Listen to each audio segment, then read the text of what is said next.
Ooh man, this episode, despite feeling a bit short, sure packs a lot of impactful moments. Oh, brother, this guy stinks! Hello, welcome to my channel. This is the series where I watch Arcane and do a recap of each episode. It's just an excuse to watch the show. So let's get on with Arcane recap in 10 minutes or less. Pike? I know all of you.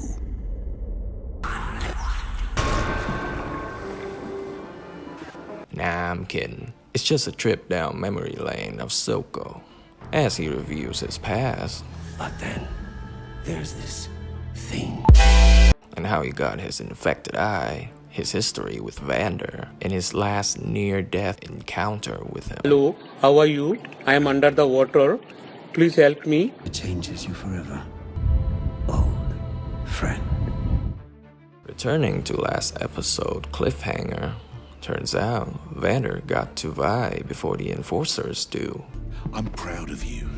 Always have been. He knows Vi tried to turn herself in for the sake of everyone, but he can't just sit by and watch his adopted daughter being dragged off to some pilt-over dungeon. So with a heavy heart, he locked her in the basement and offered himself to take the fall. What a guy. Chief Grace can't arrest Vander. Without you down here, it all falls apart. But Vander isn't backing down. Enzo will handle things. Is this nigga serious? Unfortunately, rotting away at some prison is the least of Vander's worry at the moment, because they suddenly got ambushed by some mysterious attacker who takes out a whole team of enforcers, including Grace.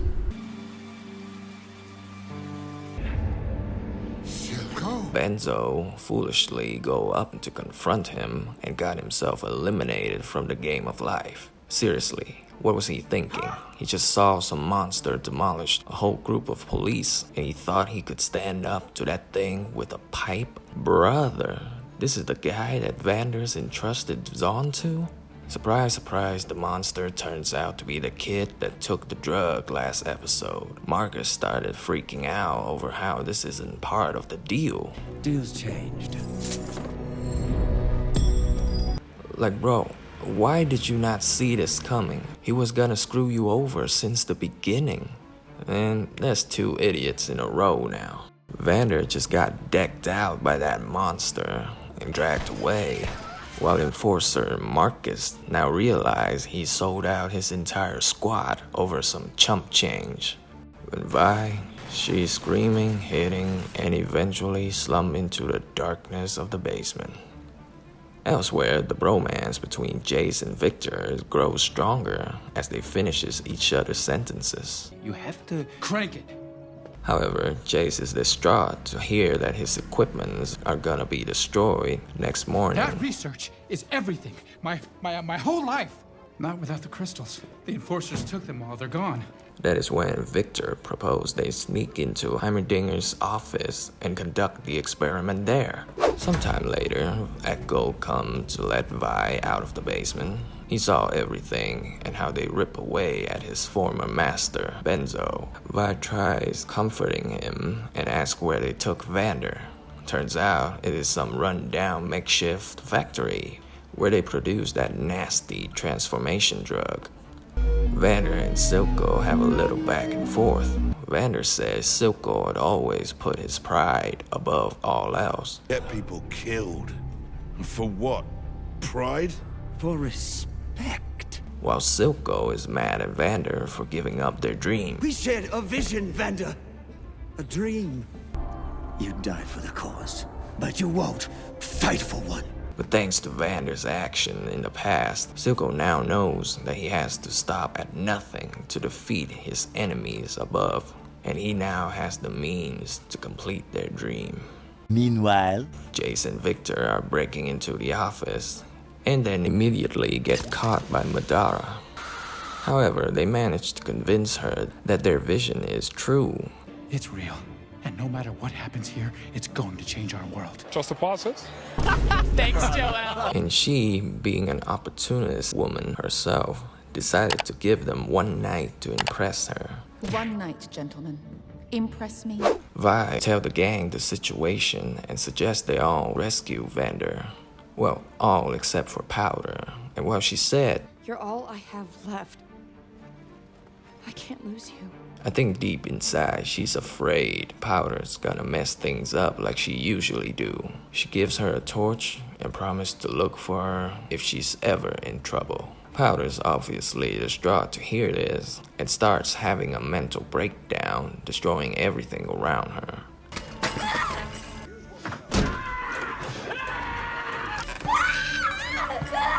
That's when she sees the crystal and the wheels in her head start turning. She figured out what caused the explosion back then. So now, equipped with this newfound weapon, she sets off to help her family. I can help them. This sure won't end up terribly for everyone. Jace and Victor finish their prototype and get ready to launch the experiment. They turn up their machine and it started emitting energy excessively, even breaking the window and throwing some shards at them. This doesn't deter Victor though, as they turn it off and try again. Okay, you know what? This side plot doesn't really matter right now, so I'm gonna finish it. Jace and Victor successfully demonstrate their Hextech technology to Heimerdinger. The professor is impressed but ultimately discouraged the use of magic. Councilor Madara finally steps in and says that it's for the council to decide. You have no power here.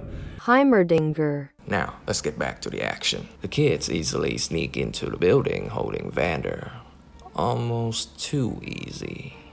It smells fishy. Weren't this place littered with workers a few moments ago? Vander instantly knows it's a trap. And of course it is. They get cornered into this room. So now, Vi herself get the Herculean task of holding off all these grown men from getting to them. Meanwhile, Powder showed up and determined to help her sister. I don't know about this one, Powder. So ensues this amazing fight scene that reminds me of the game Shifu.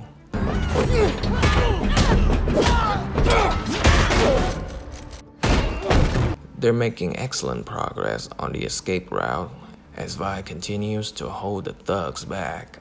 So Silco asks the boy to become his monster again. As expected, Vi is no match for that beast. So now they have to bury themselves in that room to buy time. Powder, seeing her family in grave dangers, decided to deploy her ultimate Hextech power bomb, not having the hindsight to realize that maybe the blast radius would reach her family inside that room too.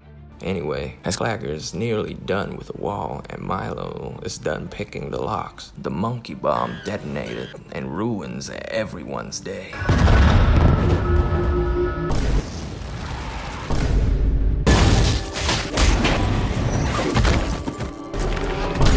Oh, you sweet, sweet child. You just doomed your entire family and you don't even know about it. Rest in peace, Clagger and Milo. You were gone too soon. Literally, we're just 3 episodes into the first season. Vander, now seeing his family in ruin, triggers something inside of him, giving Beast Boy here the Hippo treatment. Which lasts about 5 seconds before reality settles in, as size really matters in fights. Vi, seeing the monkey head in the rubble, is in shambles, cause she now knows it was her sister behind this mess. Vander tried getting up, but was stabbed from behind. He couldn't find the strength to finish off Silco. He should have killed me when he had the chance. As Silco dropped him to the boxes of chemical down below. Surely this won't have any consequences. Oh, what do you know? The consequences come earlier than expected. That's what she said. Still keeping his minds together, Vander is enraged with Silco, but ultimately decided to save his daughter from the burning building instead of going after his revenge. With his dying breath, asks Vi to look after the last family member, Powder. Take care of Powder. Powder gleefully show off her successful invention, not knowing the gravity of her own action. Enrages Vi to no end. She blamed her for killing their entire family. I only wanted to help. I only wanted to help. And man, that voice acting is top tier. In the heat of the moment, Vi punched Powder You need to leave. and reaffirming her worst nightmare. Because you're a jinx! Do you hear me? Milo was right. But seemingly disgusted by her own actions, mixed with her hatred toward her sister, Vi doesn't know what to do, left Powder there all alone. Poor little Powder now faces her abandonment issue, starts breaking down, and guess who she chose to latch onto? Yup, in a twisted turn of fate, she chose to side with the indirect culprit behind her family's death. We will show them all. Oh hey! Vi tried to stop Silco from approaching Powder, but got drugged and dragged away by Marco. I'll kill you if he hears you. And so, the ill-fated pair of sisters got separated. One's going to the uptown of Piltover, and one sink deeper into the underworld of Zon. Phenomenal ending. Man, this has to be one of my favorite animated episodes of all time. So how about you? If you made it to the end here, please consider liking the video and subscribe to the channel, as it would help me out a lot. Thank you so much for watching, and I will see you next time. Bye-bye.